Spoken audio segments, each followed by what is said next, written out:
You must first want to feel joyful if you want to start feeling happy. We enjoy sitting and daydreaming, especially when we are depressed. Make sure you set aside time every day, whether it's 15 to 20 minutes or an hour or more.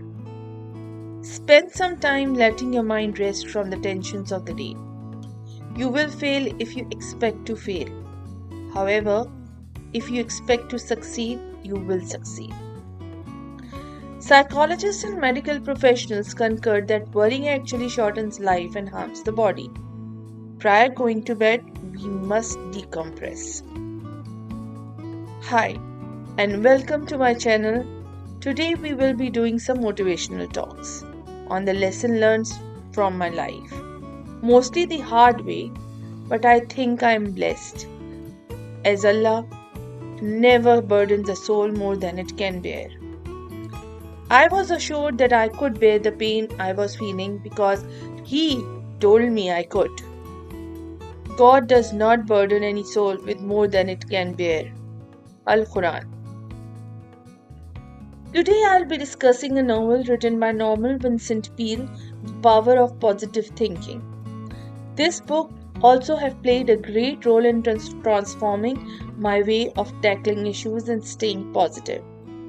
I therefore thought I could share some of my heart touch points here. I will be referring to the points as golden nuggets. So first golden nugget from the book is to create your own inner happiness. So let's start here. You are responsible for your own happiness, since misery frequently results from having depressing thoughts, unpleasant emotions, animosity against other people, and just having a generally poor attitude of life. What do you believe will happen if you think such things? You have to exert effort to stop thinking those unfavorable thoughts. According to Peale, we need to develop the habit of being happy by thinking positive, uplifting ideas all day long. We enjoy sitting and thinking. We enjoy staying depressed all by ourselves, although we prefer not to. I must admit that occasionally my brain makes me do that, but I can't explain why. I have to will myself to stop doing that. I have to put up uplifting music, work out, and put out my workout clothes. I need to go hang out with people who will make me laugh. And it's difficult, it doesn't feel right at first, but while you are forcing it, you seem like you're forcing it, but soon you will start to feel better. Miracles are taking place all around you. There is a beauty everywhere you look. Look with your open eyes. Can you make out the sun rays? Great. Can you hear the chirping of the birds? Great. Can you feel the sun warmth on your skin? Awesome. Simple beauty may not be found anywhere. The first step towards beginning to feel happy is deciding that you want to. So stop those bad ideas in their tracks. And when you start to feel awful, when you start to gossip, when you start to feel guilty, furious, or anything else negative, force yourself to think positively and do good actions. Even if it doesn't feel right at first, you have to keep going. People wasting a lot of time and energy raging and worrying about things they can't control leads to anxiety. Bringing up Covey's premise once more here, the circle of care and influence, just concentrate on the things within your sphere of influence. Because you have no control over anything in the sphere of concern. This is unaffected by you. So continue. Don't let your mind dwell there unattended for too long. Your mental resources are being wasted. In order to reduce worry and achieve calm, Peale suggests practicing meditation. He advises us to set aside at least 15 minutes each day to unwind and settle down, either by contemplating pleasant thoughts or doing nothing at all. Therefore, he suggests in the book that in order to reduce our propensity to worry and become upset, we should unwind and take some time to ourselves thinking about beautiful and peaceful setting. Feeling the light on our face while listening to the birds chirp. You only need to actually think those thoughts in your head for all the things I just said. Anywhere you are, during your work day, if you're inside your home, the anti-anxiety medication doesn't work. For 15 minutes, just close your eyes and transport yourself to a location where you may have been on a vacations in the past. Feel yourself driving into the waters as you inhale the aromas and feel the sand beneath your feet. So clearing your mind is the key to treating anxiety. Whatever you decide to do, be sure to set aside each time, whether it be 15 to 20 minutes, an hour, or even 2 hours. You are exercising at the gym, whether you are practicing yoga, taking a cycling class, or something else entirely. Spend some time letting your mind rest from the tensions of the day. So now the third golden nugget, which is the aim for the best. You will fail if you expect to fail. On the other side, you will succeed if you expect to succeed. What ideas are you sowing in your mind? Do you sow seeds of optimism or those of negativity? You will receive more of that from your life. Are you sowing the seeds of doubt and fear that I won't succeed in making this work, or that horrible things will occur?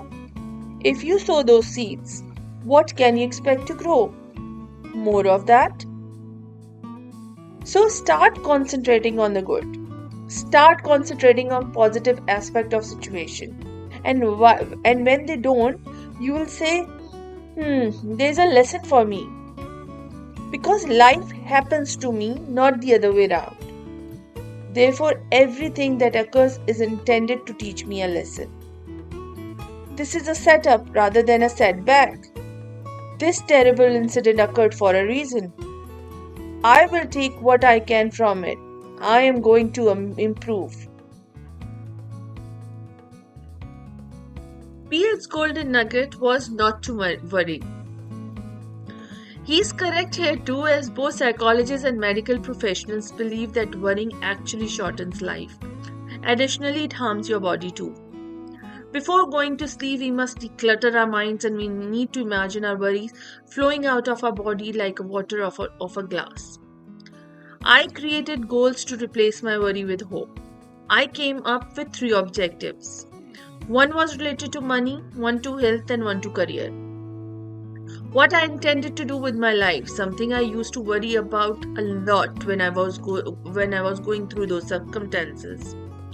On a scale of 1 to 8, I would rate my level of happiness as being in the middle of the range. But I was having trouble sleeping. I was experiencing chest aches, and my heart was palpitating constantly. I was consistently seated at 4, where I would suddenly feel the pressures of the day as soon as I woke up. I constantly passed between 3 and 4. Therefore, I created a strategy that offered me hope to replace my worry, anxiety, and fear. Objectives that gave me hope. Something that made me happy, something I wanted to strive towards, something I wanted to do because I knew if I did, it would help me escape the situation and make my life better. I sought answers to issues I was having. I had needs, wants, dreams, and goals for which I was looking for a solution. A remedy was Cut the Crap program. Create Your 8 was a solution, but what I really needed to do was to remove myself from the daily grind. Give my mind a chance to unwind and search for inspiration wherever I looked. In the book, Peale discusses problem solving. He provides us 10 problem solving approaches, many of which I am going to take with me and will share with you. And now that whatever solution I am seeking for will come to me. The first one, I think certainly have faith that your issue can be resolved. Yes, it's challenging. You don't currently have an answer, but there is one, and frequently there are several. 2. As you approach a challenge, try to keep a composure.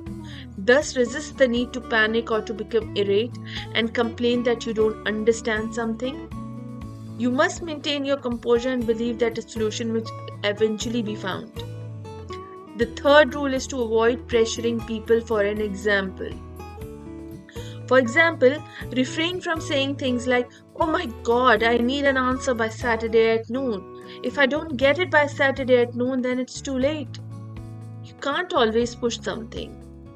It often helps to you in life. So all you need is time for that to become clear to you. The fourth step is to compile our pertinent data. Pretty basic. Conduct as much research as you can. Write down every details about the situation. 5. Once more, obtain insight into the issue and what is occurring.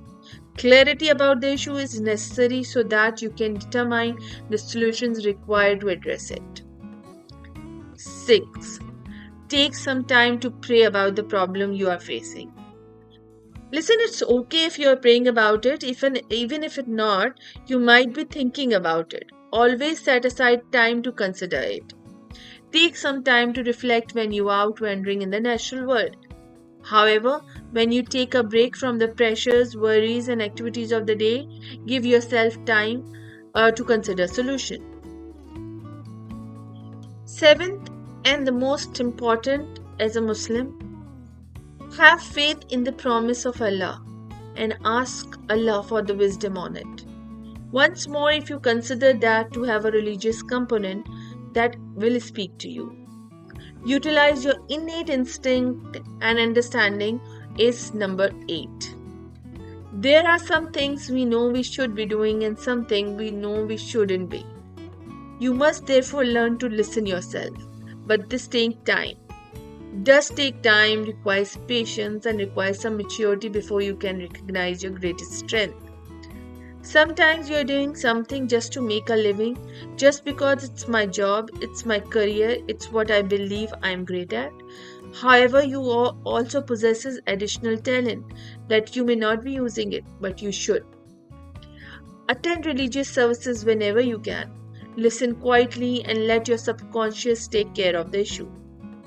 Once more, you might simply go on to walks.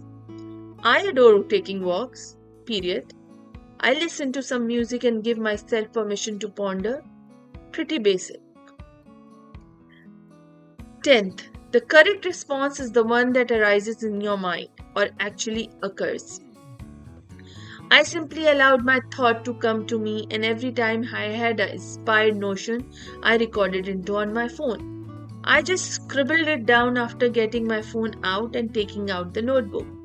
At the end of the day, after giving some thought, I would say, this is an idea I want to go further into and dig deeper into.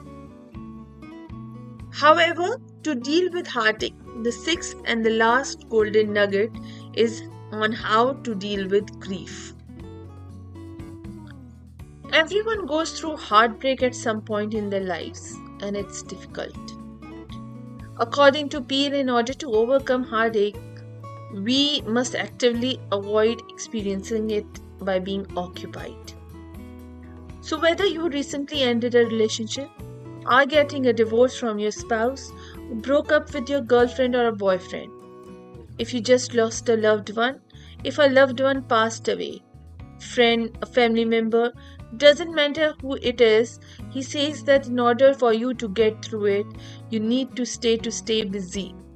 You need to return to your normal activities as soon as possible after a loss or a defeat. You just need to resist the temptation to brood and feel sorry for yourself. Additionally, you must avoid the urge to mope. I need to return to my work, to my objectives, to the gym, to the healthy eating, to hanging out with my friends and family, and to listening to the music I was previously enjoying. We must return to life, but sometimes all we can do is feel sad and try to get through it. But the important thing is to avoid letting your thoughts linger on it for too long. That is not how you handle heartaches. That is giving heartbreak the upper hand and enabling it to triumph.